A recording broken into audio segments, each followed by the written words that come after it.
When it's all said and done, life comes down to just one thing. What have you done with Jesus Christ? The world is filled with distractions. People chase careers, relationships, and success. Many people try to fill the void inside of them with religion or rituals and even good works. But Jesus never came to offer humanity just another religious system. He came to give us His life. He said in John 10:10, "I have come that they may have life and that they may have it more abundantly." And here's the best part. Jesus has already provided everything that you need. Have you received Jesus, friend? Welcome to Glorious Gospel Radio, where we focus on the good news of Jesus Christ. At Glorious Gospel Radio, we keep it simple. We teach God's Word verse by verse and chapter by chapter to help you understand the Bible, grow in your faith, and live an abundant life in Jesus Christ by experiencing His grace. And so as we're studying the gospel and the good news, of course, it leads us right to the life of Jesus, the person of Jesus Himself. Because remember, friends, Jesus not only shares the gospel with us, He not only told us the gospel, Jesus Himself is the gospel. He is the good news. And so we find ourselves in John chapter 5, continuing on in a study, Jesus, Son of God. Jesus, Son of God, we're in John chapter 5. And I do encourage you, friends, if you haven't been able to join us for all of our studies, go to our website, gloriousgospelradio.com, and you can listen to the previous episodes. You can also listen to them on Spotify or on Apple Podcasts, or you can listen to the previous episodes on our church app. Just type in Calvary Chapel, Puerto Rico, download that app, and those will be right there for you. But Jesus, Son of God, we find ourselves in John chapter 5, and Jesus here is responding to an accusation from the Pharisees that He called God His own Father, making Himself equal with God. And indeed, that's what it says in John 5:18. It says, He was even calling God His own Father, making Himself equal with God. Now, friends, that accusation from the religious leaders of His day was actually true. And the reason why John points this out is because this was a pivotal issue in the life and ministry of Jesus. It continued to be an important issue in the first century in John's life, and it continues to be a very vital issue in the 21st century in our lives. And so when people come talk to you, whether they're Jehovah's Witnesses or Mormons or Muslims, Hindus, Buddhists, or atheists, and whenever you talk to somebody, friend, who says something like, well, Jesus never said He was God, or, well, the Bible never teaches that Jesus is God, these are the kinds of chapters you want to lead them to. John chapter 5, the accusation was by the Jews that Jesus called God His own Father, which was true, thereby making Himself equal with God, which is true, because God the Son is equal to God the Father in His power, authority, divinity, etc. Now, the only problem was that the Jews didn't believe that that's who Jesus actually was, but they were correct when they said, that's what you're declaring, that's what you're saying. And so for the rest of John chapter 5 and all throughout John's gospel, indeed all throughout the Old and New Testament, more than 100 times Jesus Himself, along with the prophets and the apostles, they declare that Jesus is God the Son, God in the flesh. And so bring people to John chapter 5 if they question or doubt or if they mock this beautiful truth that Jesus did indeed claim to be God the Son in the flesh. So let's pick it up, friends, in verse 19. This is where Jesus starts the discourse, this beautiful defense of His deity and His divinity. And of course, He's going to close it off in the end of the chapter, and He's going to give 5 solid witnesses that He is God, 5 solid evidences of truth and proof of His deity. So Jesus responds in verse 19, this defense of His deity, that He is the Son of God. Jesus gave them this answer, I tell you the truth, the Son can do nothing by Himself. He can do only what He sees His Father doing, because whatever the Father does, the Son also does. For the Father loves the Son and shows Him everything that He does. Yes, to your amazement, He will show Him even greater things than these. And so Jesus here, we covered those verses last time, but Jesus here, right off the bat, he is saying that I am the Son of God and I have special access to the Father. I have a special connection with the Father. And the reason that I'm doing these miracles, like healing the man, the cripple of the pool of Bethesda earlier in this chapter, the reason why I am doing this is because I have a special relationship with the Father. Jesus would say later on that I am in the Father and the Father is in me. How is that true? Why is that true? Because only Jesus is the unique, divine, eternal Son of God.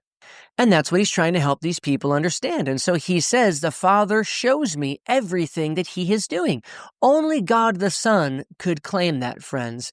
Only the Son of God. And also be on your guard, because when you talk to some of these cultic groups, they say they're Christian and they're not. But one of the quickest ways to understand that the person you're talking to is in a cult or they're in a group that's suffering from false teaching, one of the quickest ways to do that is to ask them, who is Jesus to you? Who is Jesus in your group? Who do you believe Jesus to be? And if this person says that Jesus is anything less than God the Son, if they say, like the Jehovah's Witnesses, that Jesus is an angel or a creature, if they say, like the Mormons, that he is simply a man who became one of many gods, if, like the Muslims, if they say that Jesus is just a man, a lowercase prophet, or like the atheists, that he's just a historical individual, or like the Jews, that Jesus is just a crazy Jewish rabbi from history, or a Buddhist who says that he is a reincarnation of the Buddha, any of these answers, any of these bizarre, strange answers, friends, they show you that this person is under deception. They are being deceived by their group, their church, their cult, whatever they would call that. And if they say anything less than Jesus is God the Son, they might even call him the Son of God. But if you ask them, what do you mean by that? What do you mean when you say Jesus is the Son of God? And they say, oh, well, he's just a man who has become very spiritual or holy. Or he's the Son of God because he is an angel and they're called the sons of God. So be careful. They might try to use special words, but if they say or mean anything different from the fact that Jesus Christ is the eternal, divine God the Son, come to earth in flesh, to die and take away the sins of the world, to rise from the grave, defeating death and the devil, and now only he can save us. Only Jesus offers salvation. If they say anything different than that, friend, then unfortunately, they're believing a false gospel, they're under false teaching, and you need to be very, very careful and probably get away from them, but they need to get saved. They need Jesus. And Jesus is telling us here that there is no one like him, that the Father shows him everything that he does. And he says he's going to show him even greater things. And of course, this would be the resurrection. In verse 21, Jesus continues, and Jesus says, for just as the Father raises the dead and gives them life, even so the Son, again, speaking of himself in the third person, the Son gives life to whom he is pleased to give it. Friends, this is an amazing claim. Jesus, again, clearly said, he just clearly stated, clearly identified himself with the Son of God and the Son of Man from the Old Testament scriptures. Where does that appear, you ask? Well, the Son is talked about in Proverbs 30, verse 4. The Son of God is talked about in Psalm chapter 2, verses 7 and 12. The Son is referenced in Psalm 45 and in Psalm 110, and the Son of Man is specifically spoken about in Daniel 7, verses 13 and 14. The only reason I say that to you, friends, the references are all over the Old Testament scriptures. Jesus is saying, I am the one who was to come. I am the one that Isaiah and Ezekiel and all the prophets and Moses, I am the one that they all spoke about. And here I am standing before you right in your midst, and you don't believe who I am. He would go on to say in the end of this chapter, you don't believe Moses. You don't believe the scriptures. You don't have the Spirit of God. You don't know God the Father. He would say, you are in disbelief. You're rejecting the revelation of God passed down to you through thousands of years through the scriptures. Jesus is essentially saying, my Father told you he would send me.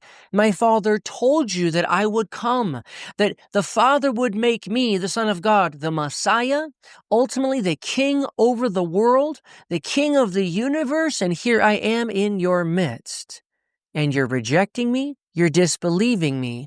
But Jesus, he just goes for broke and he doesn't hold back. He says, you want to know who I am? You want to know how much power the Father has given me?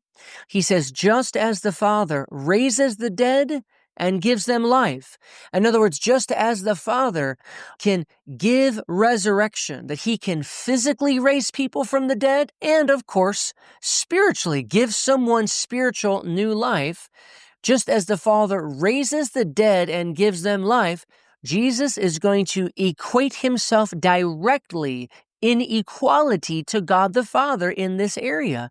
He says, even so, the Son gives life to whom he is pleased to give it. Now, I would imagine that in that day, right there in that moment, the Jews gasped, they put their hands over their mouth, and they cried out blasphemy. They couldn't believe it, that Jesus here is declaring equality with God. You see, this is what they accused him of, remember? Back in verse 18, let's read it again. You are calling God your own Father, making yourself equal with God. And Jesus, essentially, we could paraphrase, and Jesus would say, well, that's right. Actually, it's much greater than that.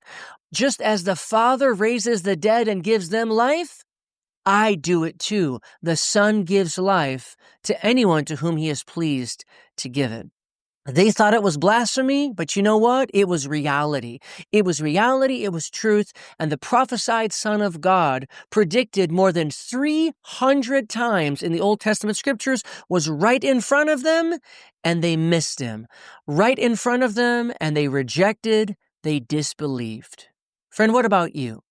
Are you rejecting Jesus? Are you believing him? Are you receiving him? Hopefully you've received Christ and you're a Christian, you're born again, but are you believing the scriptures that he has taught you, spoken to you? Do you believe who Jesus is? Since he is God the Son, are you walking in faith with him, friend? I don't say that to condemn you. I say that to encourage you. Do you believe he can answer that prayer? Do you believe that if he wants to, he can come through for you? He can part that ocean. He can make a way. He can do it for you. Friend, they were in unbelief and rejection, but let us walk in belief and in full trust because Jesus is none other than God the Son. Friends, come back and join us next time as we continue on in this important and vital series, Jesus, Son of God, in John chapter 5. But in the meantime, I encourage you to go to our website, gloriousgospelradio.com. There's a plethora, a huge library of free resources in English and in Spanish, all for free, and you can download and have all of them as our gifts to you. And friends, feel free to give us a call at 787-720-3308. Again, 787-720-3308. And be sure to come back next time and join us right here on Glorious Gospel Radio. See you then.